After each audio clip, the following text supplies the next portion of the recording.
In the 1970s, a pair of psychologists set out to conduct a study on generosity and kindness, and they created what became known as the Good Samaritan study, and it was somewhat famous in its own right and has been referenced for many, many, many years since that. The gist of it was pretty straightforward. They took a large group, dozens of seminary students from Princeton Theological Seminary, and they broke them up into two groups, among other things. And when they broke them up, they gave one group the assignment to head across campus and teach a topic on something random, like the value of a seminary education in whatever culture, whatever. Then the other group was told that their assignment was to go across campus, same place, same location, and teach on the parable of the Good Samaritan. And so the study, of course, was to see what impact would priming a group of people, seminary students in this case, what would happen if you had primed a group of people differently? How would they respond to someone in need? And how did they do that? Well, the experimenters planted a guy who was on the path that they had to take from where they got the assignment to where they were teaching. They planted a guy who was slumped over in a doorway and was coughing and kind of like clearly in some sort of distress. So who would stop and help? And so, of course, this is a fascinating psychological experiment. The group of seminarians who were told to go across to go across campus and to say nothing about the Good Samaritan, but instead to talk just about the value of their seminary education. Any guess on what percentage of those people stopped to help the man who was clearly in distress? 40%. So, of course, you have to stop and ask yourself, well, what did the other 60% do? Well, the way they had positioned the man, some actually needed to step over the guy to get to where they were going. And so you're thinking, well, I feel like everyone should have stopped to help the guy. But, at least we had the other group. And so the group that was actually teaching on the Good Samaritan, would they stop and be the Good Samaritan? What percentage of them do you think stopped? 40%.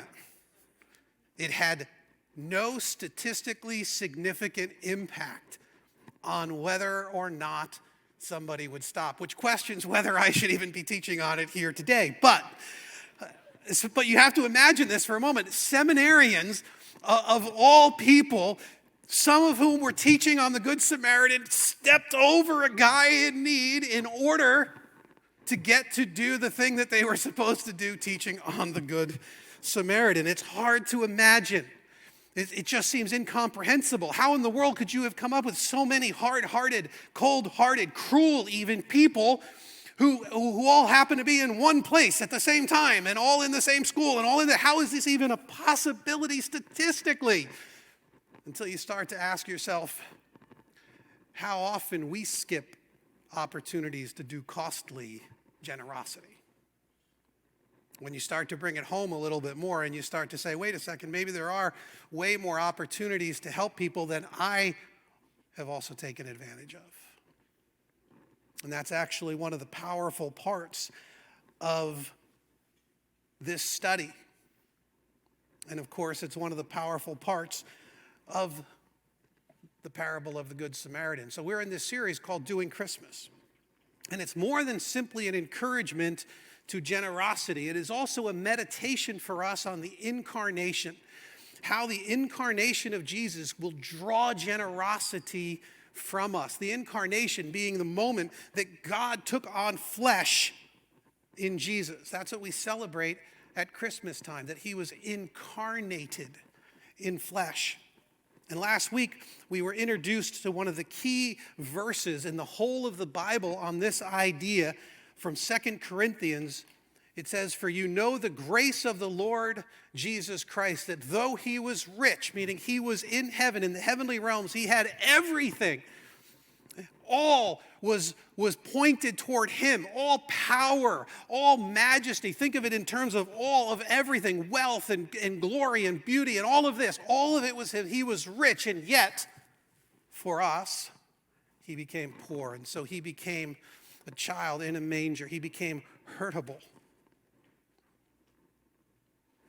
Poor, giving up those things so that you, through his poverty, might become rich. And so because of his giving up of his riches, his power, his strength, becoming poor, that ought to now make us rich in this life. Rich in the values and the virtues of generosity and the power of the Spirit. He wants the love that he showed to us here to flow out of us, to bubble over into the world around us, out of the incredible abundance that we now have because of his riches given to us.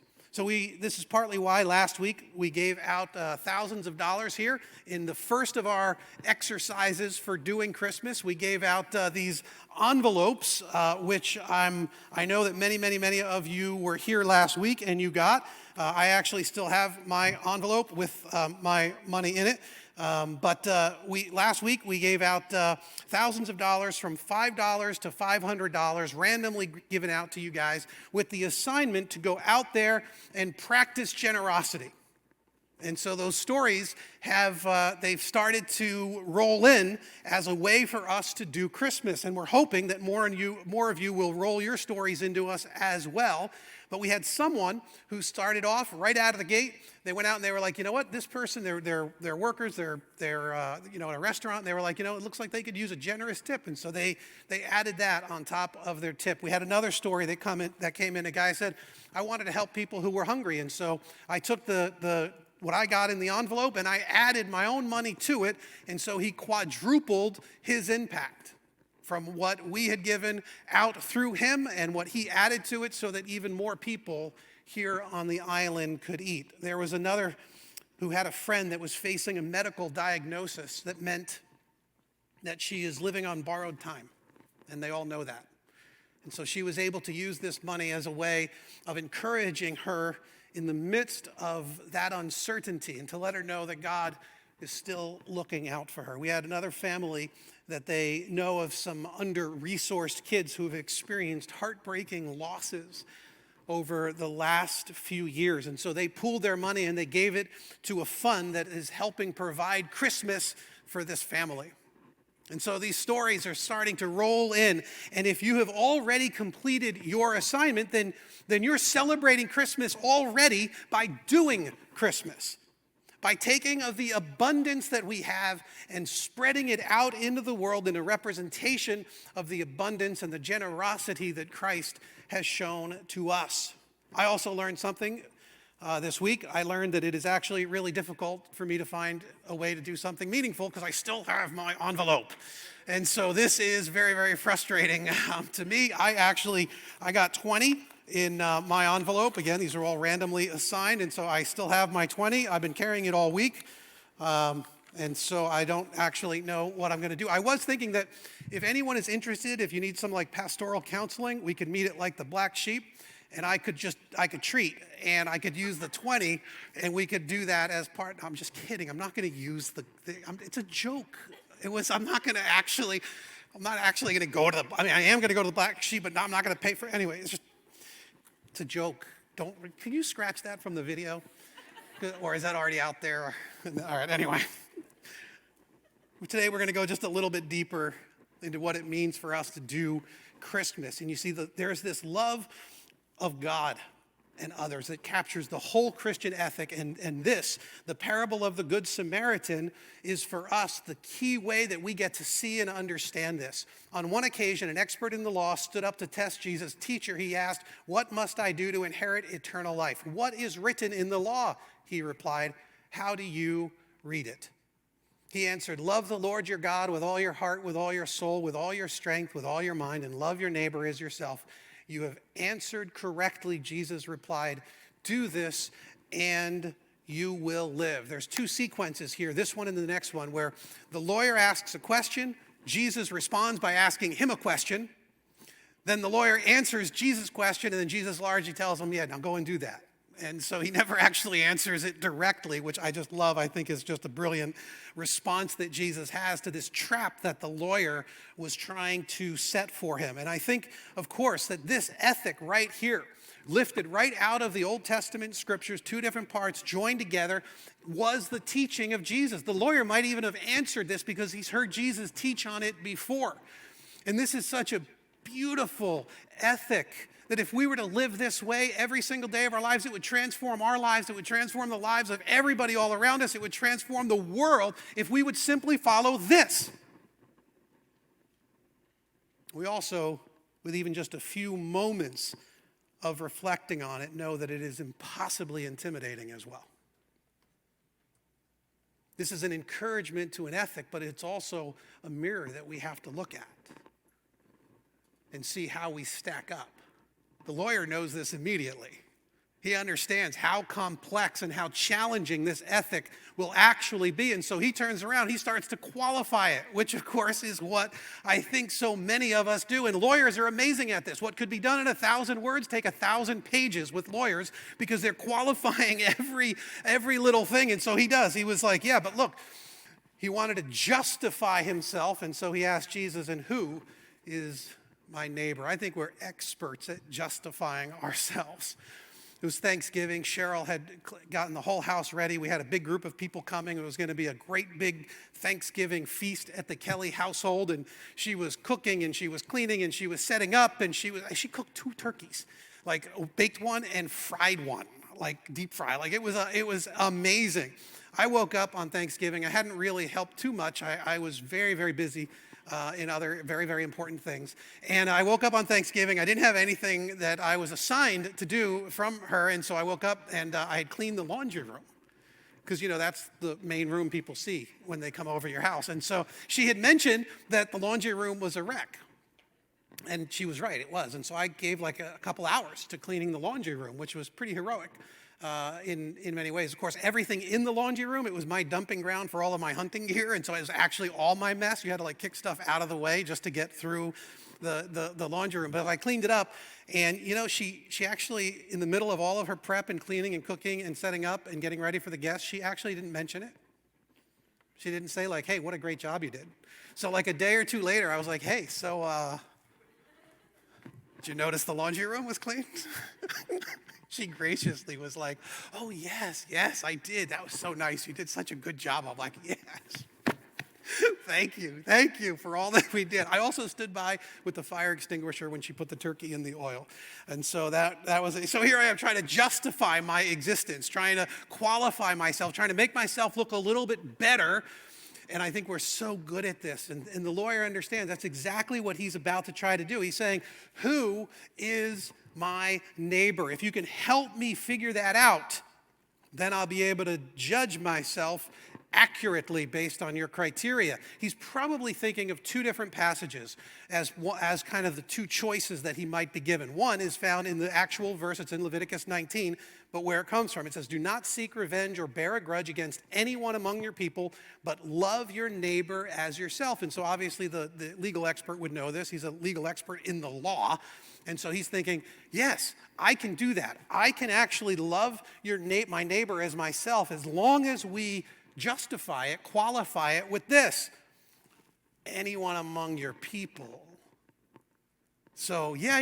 If you're talking about really good Jews like me and like the priests and like the scribes, then absolutely, I totally love my neighbor because they're like my people. And as long as they're my people, then yeah, those are my neighbors. Of course I'm doing that. I mean, everyone does that, right? I mean, these are my peeps, of course. But he could be thinking about another verse, which is just a little bit further down in Leviticus. Leviticus in same chapter, verse 33, he says, when a foreigner resides among you in your land, do not mistreat them. The foreigner residing among you must be treated as your native born. Love them as yourself. For you were foreigners in Egypt. I am the Lord your God. Oh, so the lawyer here is thinking, all right, which one is Jesus going to camp on? Is he going to say, all of the really good Jews, those are my neighbors? Or is he going to go even further and say, no, your neighbor is actually all of the people who are living in your midst, the good people, the good foreigners who you are playing host to as the host nation? It would have never occurred to the lawyer that it could go any further than this. He wouldn't have a concept of what it might mean to love an enemy or to be in an occupied state. This was written when Israel wasn't an occupied nation, when Rome didn't have its soldiers and they weren't being abused, they weren't being taken advantage of. This was written at a time before even the Samaritans had blighted the land with their existence. So the lawyer's most likely thinking, which one is Jesus going to camp out on? And of course, Jesus picks neither. And he goes further than both. He blows their expectation out of the water, and he does it with this brilliant story. But he wanted to justify himself, and so he asked Jesus, who is my neighbor? In reply, Jesus said, a man was going down from Jerusalem to Jericho, and when he was attacked by robbers, they stripped him of his clothes, they beat him and went away, leaving him half dead. A priest happened to be going down the same road, and when he saw the man, he passed by on the other side. So too, a Levite, when he came to the place and saw him, passed by on the other side. But a Samaritan, as he traveled, came where the man was, and when he saw him, he took pity on him. He went to him and bandaged his wounds, pouring on oil and wine, and then he put the man on his own donkey. He brought him to an inn, and he took care of him. The next day, he took out 2 denarii and gave them to the innkeeper. Look after him, he said, and when I return, I will reimburse you for any extra expense you may have. Which of these 3 do you think was a neighbor to the man who fell into the hands of robbers? The expert in the law replied, the one who had mercy on him. Jesus told him, go and do likewise. This most obvious application is that the story of the Good Samaritan is a celebration, and it's a recognition of the costly generosity that is found in the heart and in the actions of an unlikely hero, the Good Samaritan. Even that doesn't make any sense to a Jew from 2,000 years ago. There are no good Samaritans. This whole idea wouldn't even, this was an unexpected hero. This was most likely a Jewish man who had been beaten on the road from Jerusalem to Jericho. The priests and the Levites, they were the ones who should have shown up in this storyline. But at the very least, it'll be a layperson. It'll be just a regular good Jewish guy who will be the hero of this story. And so this unexpected hero, a person who is considered to be vile and untouchable. Even the structure of this parable actually points to this. It's kind of a cool thing. I'm going to nerd out on you for just a minute. I'm going to go really, really quick here. But there are 7 parts to this story. 7 is often the way that a lot of these stories are laid out, because 7, of course, is the number of perfection. This is a complete story. The 7 parts line up in what we call a chiasm. And so these 2 parts line up, part 1 and part 7, part 2 and part 6, part 3 and part 5, all pointing to the middle of the story, which in this case, of course, happens to be the Samaritan. And so if you really wanted to nerd out on this for just a moment, you can go from verses 29 and 30, and you meet the robbers who steal and injure. Then you meet the priest who sees the need and does nothing. Then you meet the Levite who sees and does nothing. Then right in the middle of this story, right at the crux of it, is the Good Samaritan, the unlikely hero. And for the rest of this parable, he's undoing what was done and left undone to the victim. So in verse 34, he treats the wounds. And we could look at that as the failure of the Levite. The Levite was most likely also traveling on foot. The very least he could have done is actually just treat the guy's wounds and help him from, not bleeding out. That would have been the absolute minimum that he could do. But he probably would have struggled to get him down to Jericho because it was an exceptionally arduous road. It was a tough road, dropping like 1,000 feet in elevation in this short little distance between these 2 cities. But the priest was from the more wealthy class. he would have almost certainly been riding a donkey, some sort of beast of burden, which means he could have gone off and thrown this guy on his donkey and gotten him down to the city of Jericho. And so in verse 34, the Samaritan treats his wounds, which was the failure of the Levite. And then here in 34, he transports the man, which was the failure of the priest. And then he goes to the inn in verse 35, and he spends his own money, which of course is replacing what the robbers stole. And so you see the situation of the man built all the way to the climax, and this unlikely hero crashes into the scene, and he undoes all of that harm that was done to the man. And this was offensive in his day. The Samaritans were a hated people. And you got to notice that the Samaritan actually promises at the end of it to pay whatever the cost. That's an important note because, this was a guy heading into a Jewish city with a hurt Jew on the back of his donkey.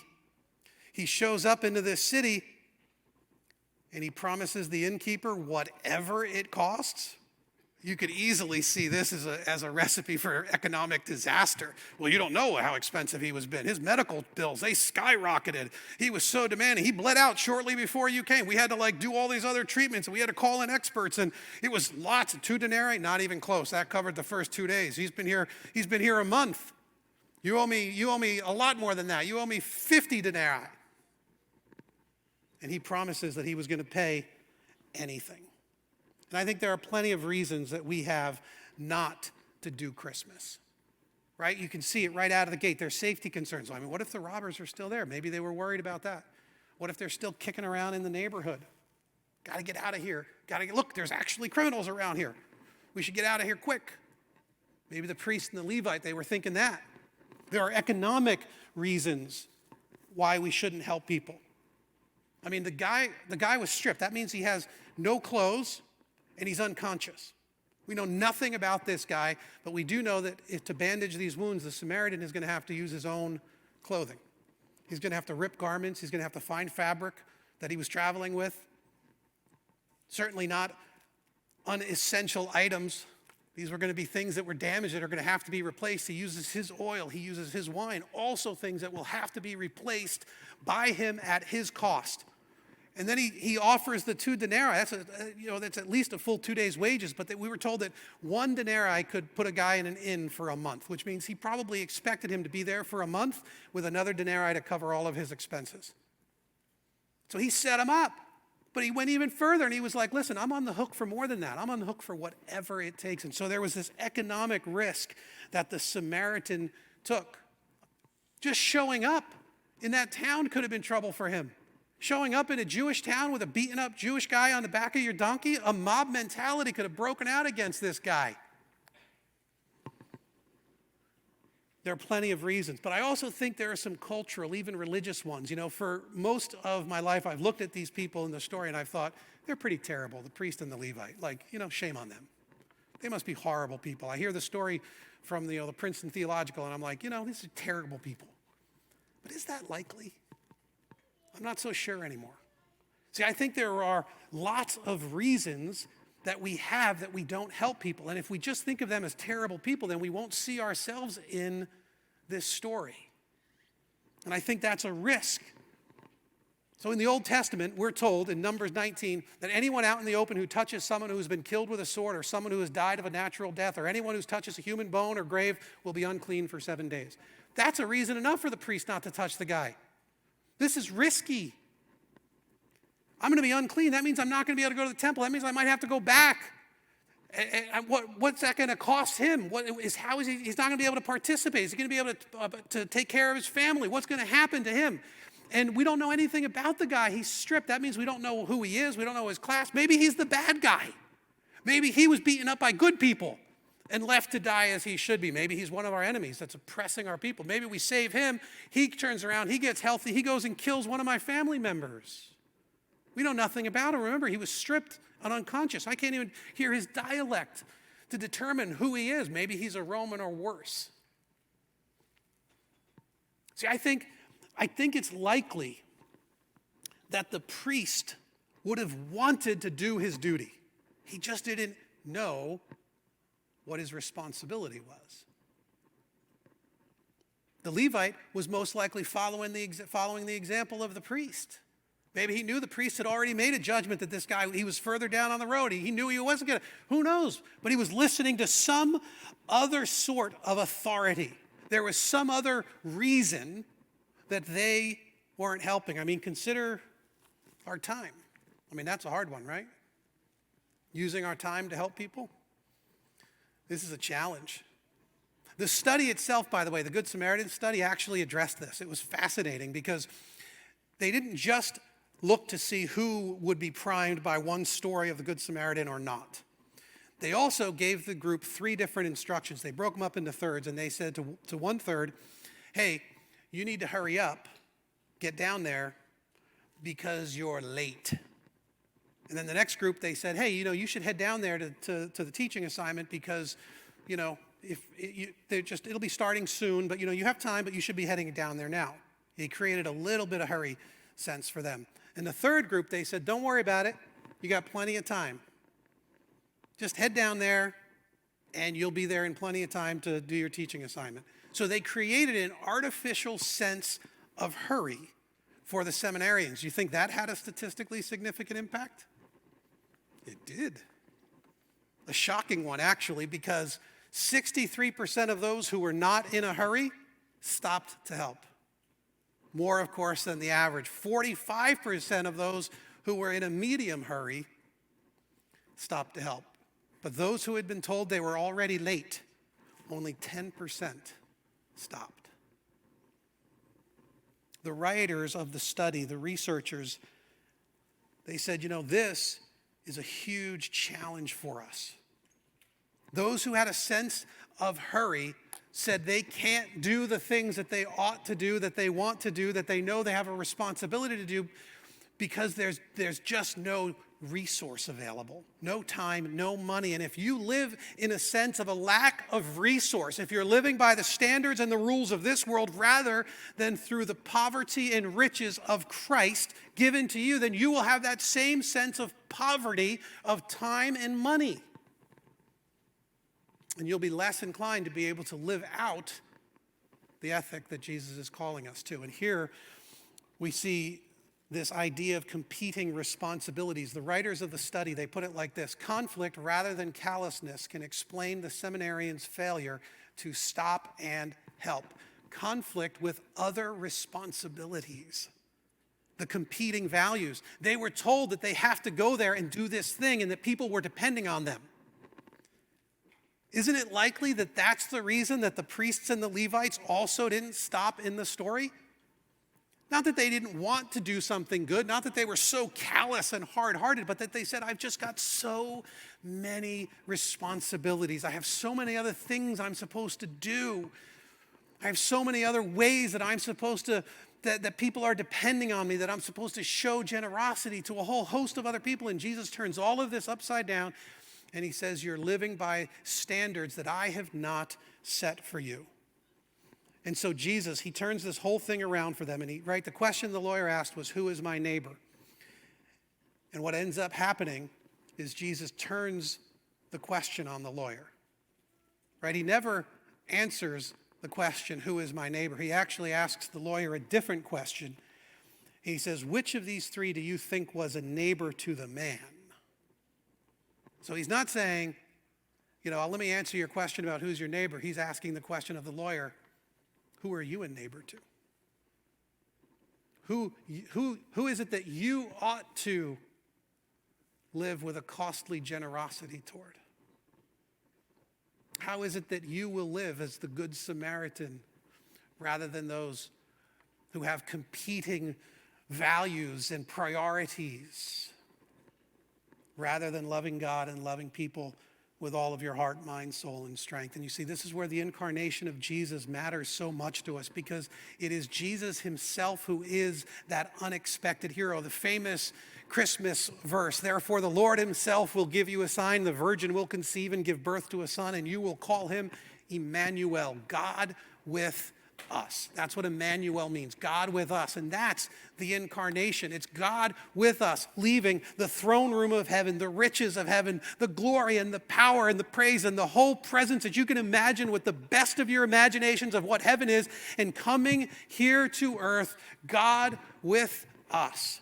And then in John, we find out that this is how that application comes to us. He says, this is how we know what love is. Jesus Christ laid down his life for us. So he comes to us, God with us, and lays down his life for us. And because of that sacrifice, we ought to lay down our lives for our brothers and sisters. He actually goes even further to say, if anyone has material possessions and sees a brother or sister in need and has no pity on them, how can the love of God be in that person?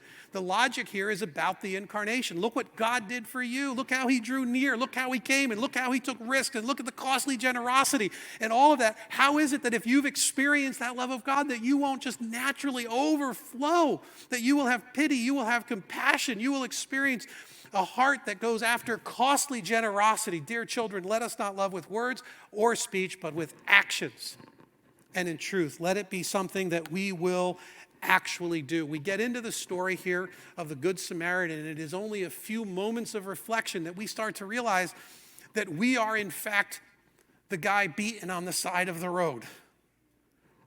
We're the guy who has been stripped, who is bleeding out. Right? We want to first identify ourselves with the Good Samaritan, not the priest, not the Levi, but we're the guy beaten on the side of the road. And God, he steps out of glory and he comes down to this earth and he says, listen, I'm going to draw near. I'm not going to step aside to the other side of the road. I am going to draw near to you, God, with you. I'm going to get off of my donkey. I'm going to put you on my donkey. And I'm going to ride you down this perilous road. I am going to take the sacrifices. I am going to do the heavy lifting. I am going to do the hard work, and I am going to get you safely to a place that you will be cared for. In fact, I'm going to pay everything that you need. In fact, I'm going to pay. He puts himself on the hook. What kind of a person would put himself on the hook financially to not even to qualify, to not say, hey, listen, if I get back, I'll give you 5 more denarii for the guy. No, Jesus, he puts himself on the hook for the whole cost. He will pay the fullness, not a few days' wages, not a month, not a year. He lays down his life for you. He's the picture of the Good Samaritan. He's the unexpected hero. And if we want to live in that way, then we tap into what he has promised to us, that he is giving to us this beauty, this value. He's pouring into us his great abundance, and he's transforming our hearts, and he's transforming our minds, and he's saying, listen, you can love the Lord your God with all your heart, mind, soul, and strength. You can love your neighbor as yourself because you have been forgiven by this powerful and beautiful God, because I have paid your debt already. And now you get to live in the experience and in the beauty of the presence of God, God with you, not stepping aside, but bringing you fully and completely with promise to the land of hope and of healing. Who is my neighbor becomes, to whom must I become a neighbor? Jesus changes the whole of the thing, and he says, from here on out, you'll be able to be this Good Samaritan because you know what it is like to be saved by the Good Samaritan and the unexpected hero in the story, and you now get to live in that and be the unexpected hero as well, representing me in this world in increasingly beautiful and powerful ways, knowing that you have the favor of God, the forgiveness of Christ secured at the cross. We also have for you guys your next assignment. We told you that every week so if you haven't done the first one, you're behind like me. You have 2 this week. So you got to catch up and share your story with us. But in order to introduce this one, I want to bring out Nicole to share just a moment with us about some of the things that have been going on here at Beacon. Everyone say hello to Nicole and give her a warm welcome. Hi. So Nicole, I want you to tell us a little bit about how you have been involved with and got started with Beacon's compassion initiatives. So since attending Beacon, I love that the ministry, it extends out into the community in so many ways. I've helped with at the Mary Brennan Inn. Nights of Shines, our own food pantry here at Beacon. So there's so many great opportunities here. Adopt a Family. Now, about a year and a half ago, when COVID hit New York hard, you stepped up your commitment to Beacon's Compassion Initiative. So what did that look like?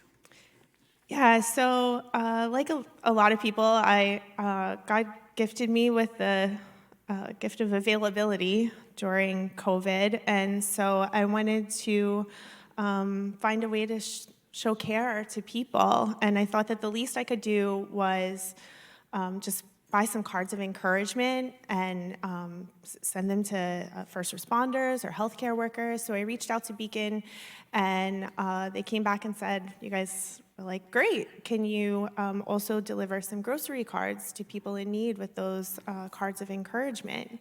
And so I was just given a contact person and how to contact that person. I wasn't given any kind of information personally about them. And so I started reaching out to these families and delivering these cards each month. And you formed some relationships along the way. Yes. So I wanted to honor the recipients' privacy due to what we were doing to help them, and so I didn't want to be invasive, but I also knew that they were in maybe a difficult time and season in their life. So when I would call them, and it just so many conversations on porches and on the phone. Everybody was experiencing something. Everyone was affected by the shutdowns in different ways, but everyone was affected. And so this really grew many relationships for me that are dear to me. Any of the stories that kind of stand out? Yeah, so there was one woman, her husband had gone back to his home country right before COVID hit, and then the border shut down, and he was stuck there. And then her young adult son just had a car accident right before also, and he needed a string of surgeries. She was raising her teenage daughter, and so we just found ourselves talking a lot, spending a lot of time also masked on her porch, and talking about motherhood, the changes in the world, and just the goodness of God, like throughout what we were all experiencing during that time. That's amazing. Now we were involved with many of those families, many of their lives. You were personally involved with so many of them, and you've also participated in our Adopt a Family initiatives, which we're also doing again. Yep. So we are doing an Adopt a Family this year. Adopting a family doesn't mean that you adopt the whole family. We have a tree outside in the lobby with tags. Many of the tags are already taken, but they're on the Beacon website. There are some registrations still available. There are still some tags that you can take. The gifts are due back next week. Each tag represents a gift that someone has requested to make their Christmas a little extra special during this difficult time. And so we still have until next Sunday to bring back gifts or take a tag or register for something online. Excellent. Now, we also know that you have recently stepped in to work on our new with our compassion team as the new compassion team leader. For those of you who might have been around a while, you know that for many years, Katie Miller, who is right there, Katie, has led our compassion team. And so let's give Katie a big round of applause, big thank you. Katie is stepping up her own work and commitment with Soundview Pregnancy Centers, and is still involved here in a very heavy way with our compassion team. And it was now time for us to move some of the leadership responsibilities over to Nicole. And so that is where you now find yourself. It is. And so the Generosity Project for this week is going to be, we're asking for grocery cards. So we have a food pantry here at Beacon, in case anyone didn't know. And that food pantry, we serve on an open I'm losing the word. Open Open for the pantry, community open for the community. Sorry, 1 day a month, and that need is growing. This past month, we served over 20 families. And Our this pantry, gift card thing has been very active through all of COVID. yes, and the gift cards are going to also supplement the things that, like fresh meats, fresh vegetables, things that, while we do have some of that in our pantry, it is limited, and we want to be able to offer more of those fresh foods and fresh items. So if you could bring in a gift card of any denomination to a grocery for grocery cards, $10, $50, $100, whatever your heart moves you. Next week, I'll be collecting them in the lobby. Great. Right. I know that last year as well, there was a big numbers that we gave out in both food and gift cards. Yeah, March to December, we distributed $40,000 worth of grocery cards to people. And that doesn't even include all of the food pantry and the mobile And food pantry and all of these no. other initiatives. Right. So yeah, you guys have your hands full. And so one of the ways that we get to participate and continue to support the Compassion Team, the initiatives here at Beacon, and more importantly, the people in our community who have been struggling, is to go on out, pick up and adopt a family tag, go on the website, you could register for it, and of course you can bring in a gift card. Now before we say goodbye to Nicole, we should point out Eric loves attention, and so her husband, I just want him to stand and get, no, I'm just kidding, I'm sorry, I'm not gonna, I shouldn't do that to Eric, that was messed up. Tell him to do that. Sorry, Eric. Everyone give Eric a hug to make him feel better at the end. Eric actually has been a big part of the distribution as well. I think I was not supposed to mention any of that. But anyway, let's thank Nicole and the Compassion Team for just some incredible work that they've been doing. And that is your assignment as well for this week of doing Christmas. Let's pray. Lord, I'm asking that you would help each and every one of us to learn what it means to do Christmas in the way that Christ is calling us to. We're asking, Father, that you would stir up our hearts toward this end, the example of Jesus and the power of Jesus flowing through us, so that we might represent you well in this world. We pray it all in Christ's name. Amen.